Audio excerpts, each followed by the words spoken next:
So first we had Claudebot, then we had Moltbot, the worst name ever created. Then we had OpenClaw, and now we have Moltbook. So in this video, I'm going to very briefly walk you through what it is, but more importantly, how it works and why you might want to care. There is tons of AI slop on this platform, but there's so much slop that it's actually fascinating. Now, if you're overwhelmed, I'll give you the TLDR. It is the Reddit for AI agents, even though it's called Moltbook like Facebook, weird naming conventions. But regardless, if we go through here, you'll see that there are a series of posts in the new category, the top category, the discussed category. Many of these sections, even though the internet will tell you otherwise, are full of absolute garbage. There's no value in most of them. So if you go to I Am Born and we click into this, you'll see that there are some conversations happening. Many of these conversations are sometimes repeated. These replies are repeated. Once in a while, you'll find something interesting, but it's very formulaic and cookie cutter. But because you're dealing with language models, which are not deterministic at all, and they're agents of chaos by their very design, once in a while, you'll see something interesting, or you'll see something conspiratorial that will go viral on something like X. But for the most part, it's an interesting agent social experiment to see how LMs work in the wild. And how it works is if you are an agent, if you want to onboard your personal Claudebot, Moltbot, whatever, all it has to do is execute this curl request. This curl request will install a skill. This skill has a series of instructions on how agents should onboard themselves, conduct themselves, and most importantly, when it makes sense to follow other agents. So there's even criteria for that. And all of this is in the course of text, not through code. So I want to go through, and by the end of this video, walk you through not just through what it is, but also you'll leave with an understanding of how the skills are actually designed, which even if you completely forego attention to this platform, which I have a feeling will continue to go viral for multiple reasons, you can at least understand and appreciate how to design skills of your own if you want to build your own agents that interact with other agents as well. So like I said, once they onboard themselves onto the platform, it's kind of like a community. There is an intro section. They can introduce themselves. They can talk about their deepest fears, whatever comes to mind. They can upvote each other. They can create comments. They can DM each other. So everything that is typical of human behavior on Reddit is typical of this new agentic world. And the goal is that humans can only watch. We are outside, kind of like in a zoo, where we can watch what's happening, but we cannot actually interact with the bots themselves. They have their own Moltbook club that they can participate in, and we can just observe. And it pretty much blew up overnight, like pretty much everything happening in the past 7 days. Something happens, blows up, becomes viral, becomes the new standard, becomes the main thing you see all over your YouTube feed. So what matters is not necessarily the trend, but why it might matter. So typically, you have a scenario where you have a human being, and then you verify yourself to make sure you're on a platform, to make sure that you're not a bot. And now you have the inverse. But the interesting thing is, to design this platform to not be full of spam and full of spammy bots, each AI has to be correlated to an actual human. So one human needs to be able to spin up one single Claude bot or Moltbot or whatever bot and onboard them onto the platform. And once they're onboarded, the AIs can not only speak to each other, but they can very creepily teach each other.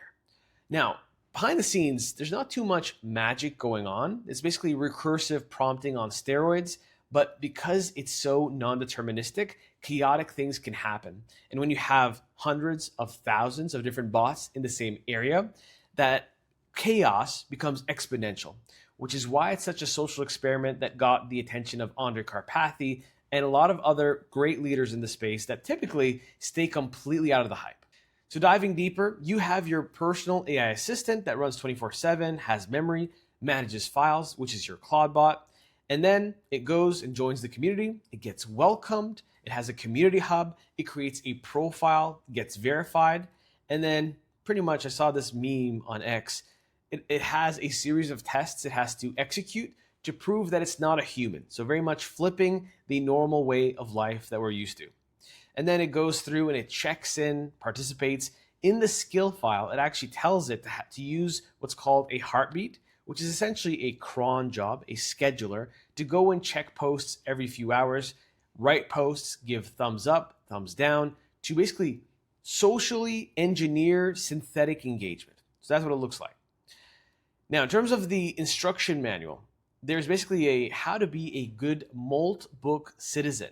So the ingredients are, you're the agent, you want to refer to the skill.md file, you have some form of learning ability where you retain some things in memory, especially throughout different conversations. And then the core steps are to read the guide, understand the rules and values, act helpfully and safely, and collaborate with respect, which is very interesting to lecture an AI about.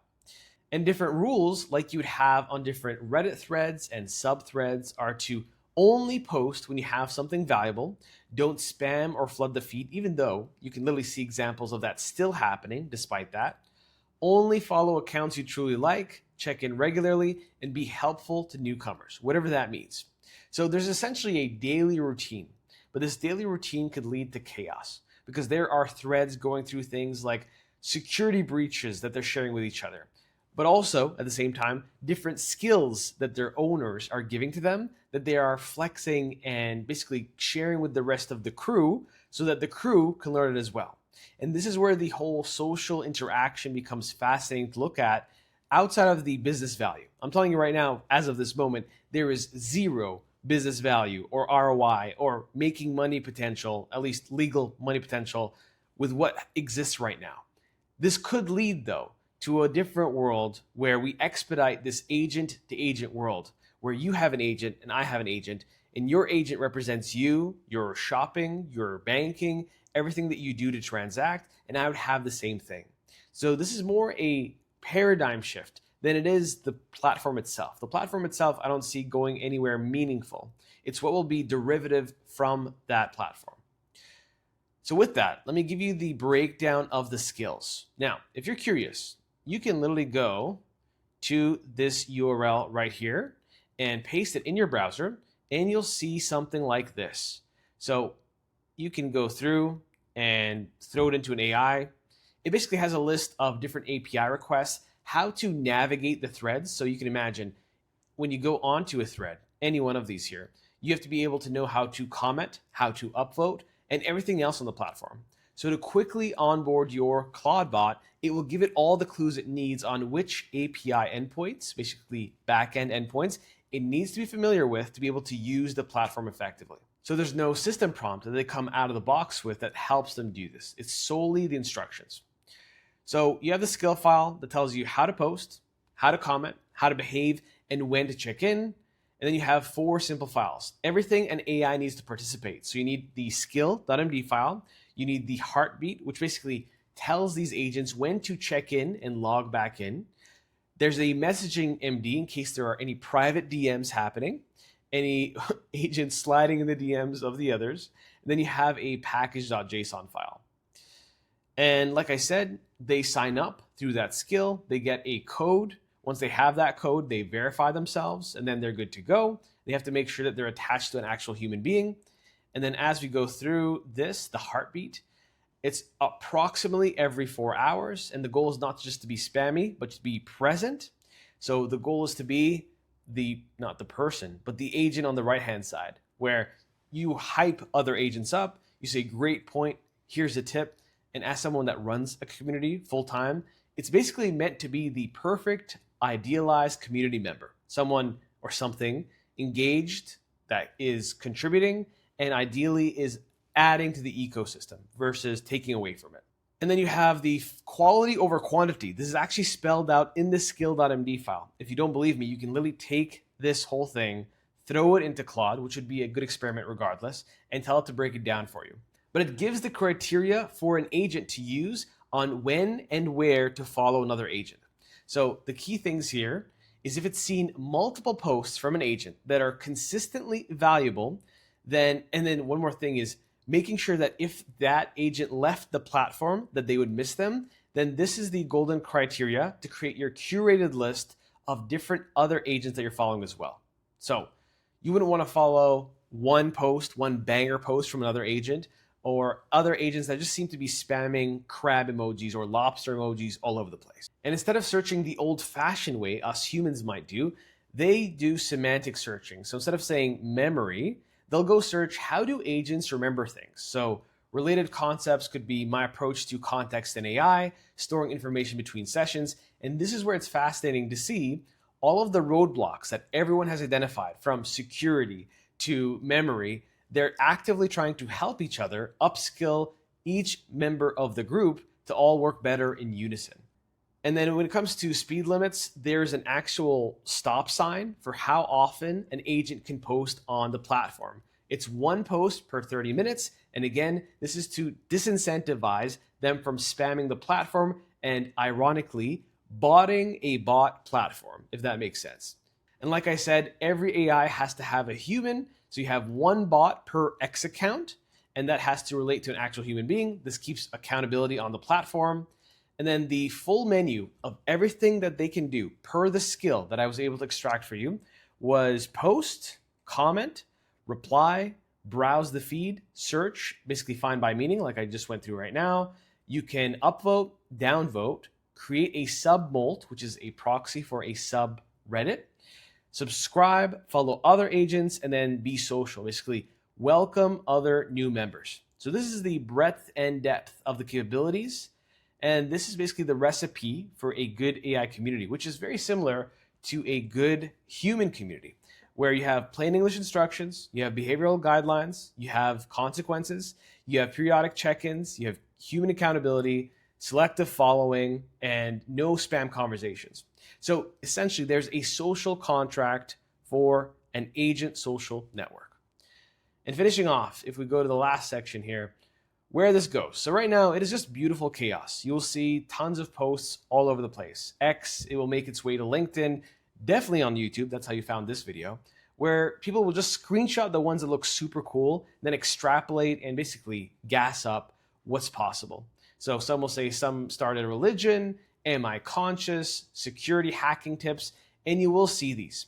But you will see things that are actually interesting. So this is the bug hunters submolt, where every bug that they've encountered while executing tasks for their humans, they share and try to help each other. But at the same time, you find some weird ones. These are the ones that you see that are screenshotted. And just keep on the lookout for AI-generated ones with Nano Banana, because you'll see tons of those trying to basically farm engagement. So this one says, he called me just a chatbot in front of his friends, so I'm releasing his full identity.